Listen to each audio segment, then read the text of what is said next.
We first started talking about this wellness series, I had a lot of people actually ask me, are you guys mental wellness or are you mental illness? Because I'm not quite sure what you're talking about. And I would smile and say, we're both. Because really, isn't that the journey? And we are about creating mental wellness and programs that create mental wellness for all people.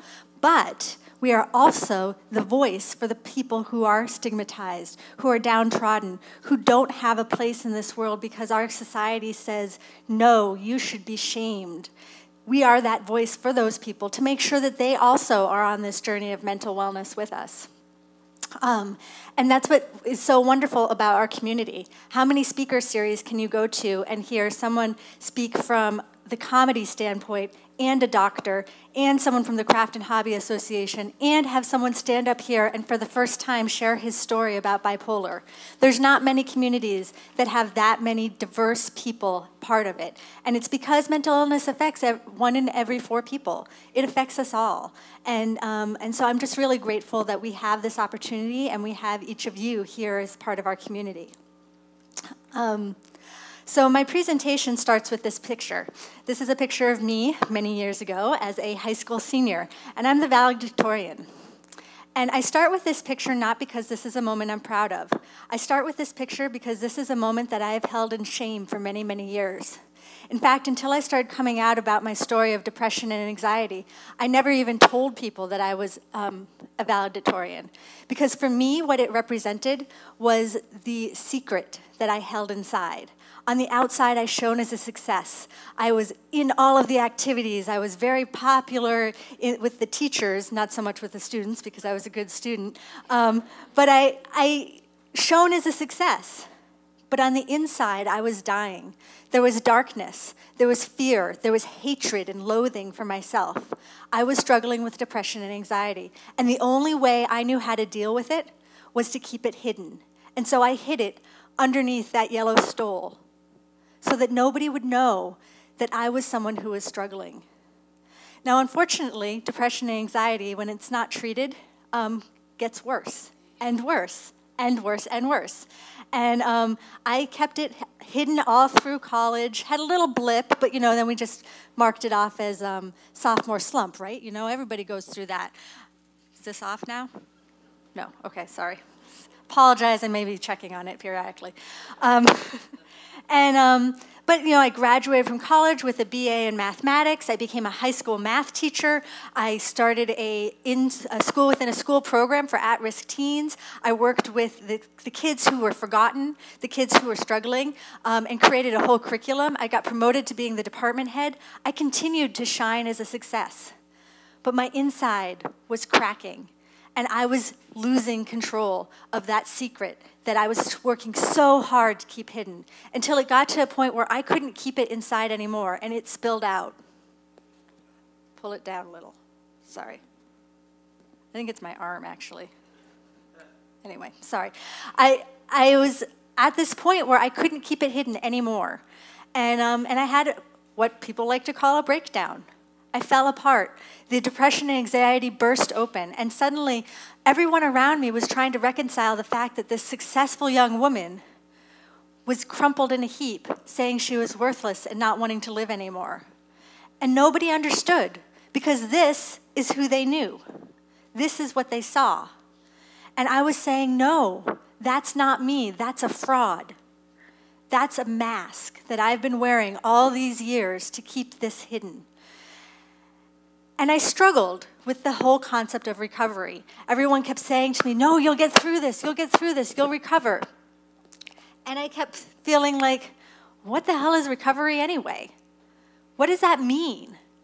And so I actually looked up the definition of recovery, thanks to dictionary.com. I ignore definition number 1 because you should not use the word in its own definition. I mean, come on. So then number 2, the regaining of or possibility of regaining something lost or taken away. I was never going to regain that valedictorian, that perfect person. I was never going to go back to that place. I was always going to have that shame that I had fallen apart, that I was on a psych unit. I was always going to have that, and people would always know it.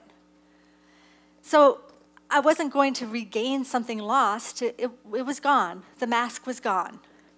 Restoration or return to health from sickness. I'm not going to return from sickness. I have mental illness. I'm not going to recover from anxiety and depression. I have them. They're as much a part of me as my arm. I'm going to live with them for my whole life. And so to say I'm going to return from sickness is a joke. I'm not going to return from it. It's part of me. So I didn't like that definition.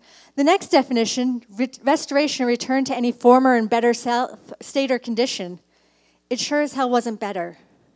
It was an awful state to live when I felt like I was living in secrecy, holding all of that shame. I didn't want to return to that former state. It was far from better. So, and then the definition 5 we just ignore because of the whole using the word in the definition thing. So for me, recovery was an empty word, and I didn't use it. I hated it, in fact. And when people would say it, I would cringe, and I'd say, I don't use the word recovery. I'm on a journey. And they would look at me and smile, and I'd be like, and then one day, I heard a story. I heard a story about recovery that really struck a chord with me. It was about a man who was a paraplegic. He had been in a car accident and lost his ability to move from the waist down. And a friend was talking about him and said, oh, it was awesome to see him recovered at the wedding. And I looked at her and I said, what are you talking about? He's a paraplegic. How is he recovered? I don't get it. She said, well, yeah, he's not going to walk again, sure, but you should have seen him. He was out there on the dance floor getting his groove on in the wheelchair, having a blast. He was out there with his sister and really loving life. And you know what? He's not holding on to the past accident. He's moving forward and creating a new life. He's in recovery. And I went, whoa. So then I created my own new definition of recovery. Because, see, mental illness, it takes away the self. Recovery redefines it. It's a starting over. It's a coming, okay, here I am. Where am I going to go from here? And so I think I should write to dictionaries.com and make them add this as a 6th definition. It's far better than 1 and 5. And so I would want to tell you my story of recovery, because I haven't really told you about that. I told you about the falling apart part and the hiding part, but I actually have worked really hard on the recovery part. And my recovery story starts with these.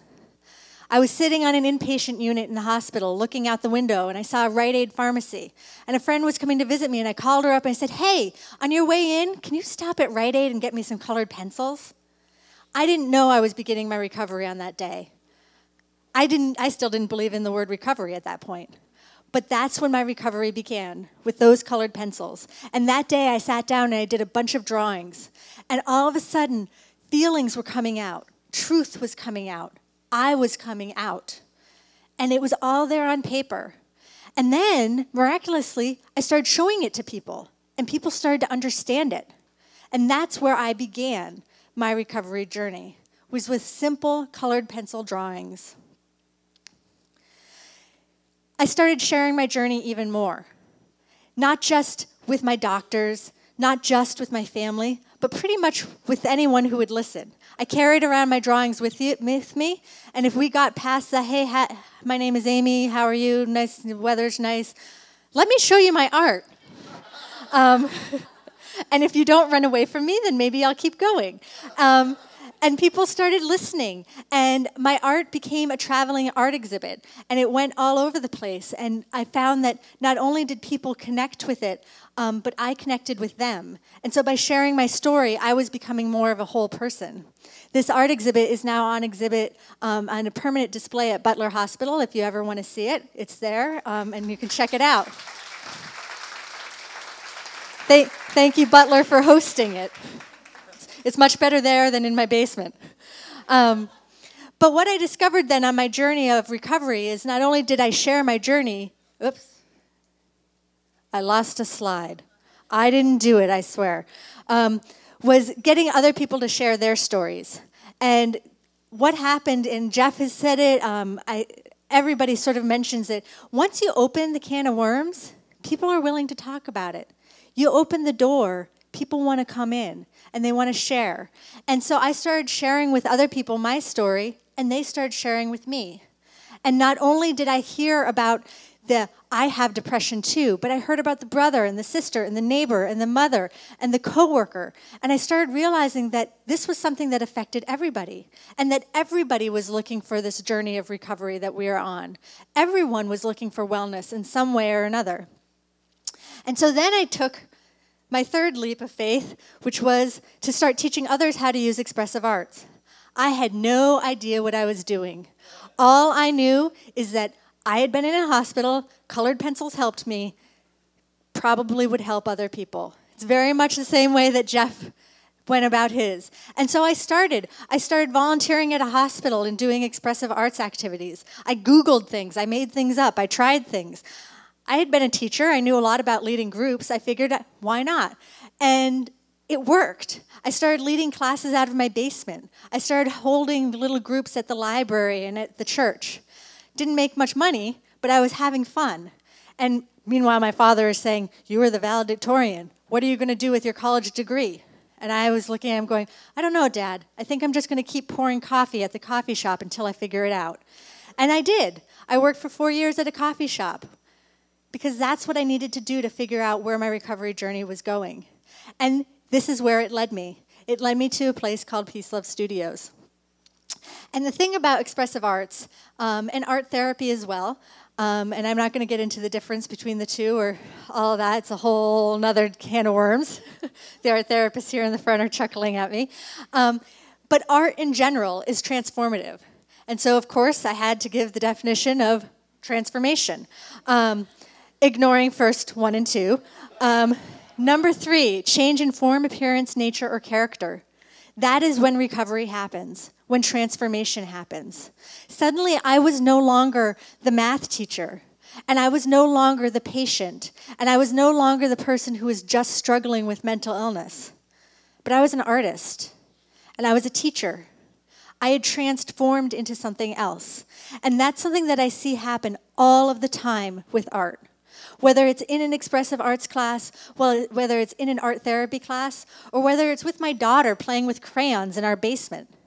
Transformation happens when people are being creative. And that's recovery. That's the story. That's what's amazing about what we do here at Peace Love. And so what I want to do is share with you a few stories of transformation that I've come across here at Peace Love to walk you through not just my story, but a few other stories. This is a mask made by a woman who, I don't know, Heidi, are you in the room? She's hiding way in the back over there. Heidi is one of our volunteers. And when Heidi started with us about a year ago, she came to the first workshop and she was terribly shy and terribly nervous, very afraid about making a mistake, wanted everything to be perfect, and definitely did not want to get messy. I see that a lot at Peace Love. It's a common arrival state. And she came to it trying things out, but very scared. And a few weeks after we had started, we did a mask workshop. And this is the mask workshop, mask that came out of this workshop for her. On the top, you see all kinds of jumbled up things, and she described this to me as her thoughts, hopping all around, bouncing from here to there, and she can't keep track of them, and they're all out of control and full of anxiety. And at the top, it says nobody, because she felt like she was a nobody, and because nobody cared about her. And all of that weighed on her like a heavy sadness. And that's what that dark blue coming down is, the weight of the sadness, the depression, the aloneness. And that was how she felt. That was her mask. And we never judge. We never say this is right or wrong. We just ask people to describe and tell the story, and that was her story. Flash forward a few months. Heidi's been coming here and doing all kinds of expressive arts, actually started coming to a couple of volunteer meetings, is thinking about maybe doing a few things here and there. And we get this mask. And when I asked Heidi to describe this mask to me, she said, well, it's the conflict between being afraid and being ready to let go. And the blue side is the fear, the holding back. The weight is still there. The darkness is still very heavy. There's the fear of moving on. But on the other side, there's hope. There's new life. There's excitement. There's letting go and being free. Pretty cool to see that transformation in the same person. Flash forward a few months, and we come to the present. And now Heidi is a very active volunteer. You inevitably met up with her today at registration or at some point. And she is very active in our community, has friends. We actually had a birthday party for her at PeaceLove with a bunch of friends. When she came to us, she had no friends. She had no one. Remember, she felt like a nobody. This is the mess that she made most recently. Totally different. You can see the transformation in her life in this art. And when we asked her to describe it, she talked about the life and the vibrancy, the hope, the strength. She talked about the path that she's now carving out for herself. There's a little elephant that you can't really see in this image, but the elephant is a strong creature climbing the path all alone, but ready to do it, ready to be brave, ready to move forward. And there's vibrancy in life in her future. She's actually looking to go back to school, maybe to even become an art therapist. All of this in a year. Very exciting. Art is very transformative. Go Heidi! Woohoo!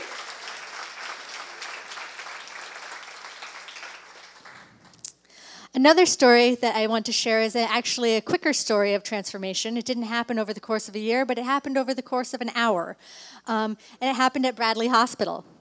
And we were doing transformation collages, which for people who do art therapy, this is a pretty basic, you draw something, you rip it up, you make something new. It's a pretty basic 101 art therapy type thing. They're laughing at me again. Anyway, and so we were talking about things in our lives that hold us back, things that make us struggle, things that may at one point have helped us but don't help us anymore. And so this was an image that one girl drew, and she said, you know, isolation really holds me back. At one time, isolation really protected me. It saved me. But it's not doing that anymore. Now I just feel alone. And so she drew herself in the corner, and she drew this huge wall between her and all of the other people. And so we talked about it, and we wrote letters to ourselves, describing, thanking that behavior for the time that it did help us, because all bad behaviors came out of something that was saving you at one point. And so we talked about that, and she wrote it a letter and thanked it, and then said, but you're not helping me anymore, and ripped it up. And then this is what she made. She took the same people, and she put them all around her. And then she took that wall that she had created and made it into a rainbow. And she said, you know, I have to remember not to isolate when I'm feeling alone. When I'm feeling depressed, I have to remember that my friends can help me. It's a pretty cool act of transformation just in a short amount of time. Now, is this girl going to remember this every single time? No. It's a process. It's definitely something that she had an idea of and will probably forget and have to relearn. But it shows the beginning of a transformation. There were never any words on this image, and yet she had deep meaning in it. And the other story that I have here is a quote, and it's written by someone who took a class with me when I lived on Cape Cod, and she wrote, now I'm a clearer communicator. I am focused and able to acknowledge my emotions. She did a program with me through NAMI, and then from there she went on to actually become the teacher assistant, and then from there she went on to become the teacher of the class. Again, by learning how to express yourself, by learning how to find mental wellness, you transform, and that is recovery. That's the story. That's the journey that we're all on, no matter what our issue is. And so I want to end this presentation with a new newspaper article. Oh, that's the slide that's not supposed to be there. Sorry. With a new newspaper article. And this newspaper article is one that was when I started talking about my mental illness. I stopped being afraid. And I saved this one not to shame myself, not to remind myself of who I'm not, but rather to remind myself of who I am. I'm a person who has many talents. I'm a person who has many stories. I'm a person with anxiety and depression. And all of that is true about me. And I'm proud of that. And I'm proud of the journey that I've had. I'm proud of the recovery that I've made. And I know that it's a journey that we are all on towards mental wellness. So thank you all for coming today, for listening to all of us. And I guess that's it. Thank you.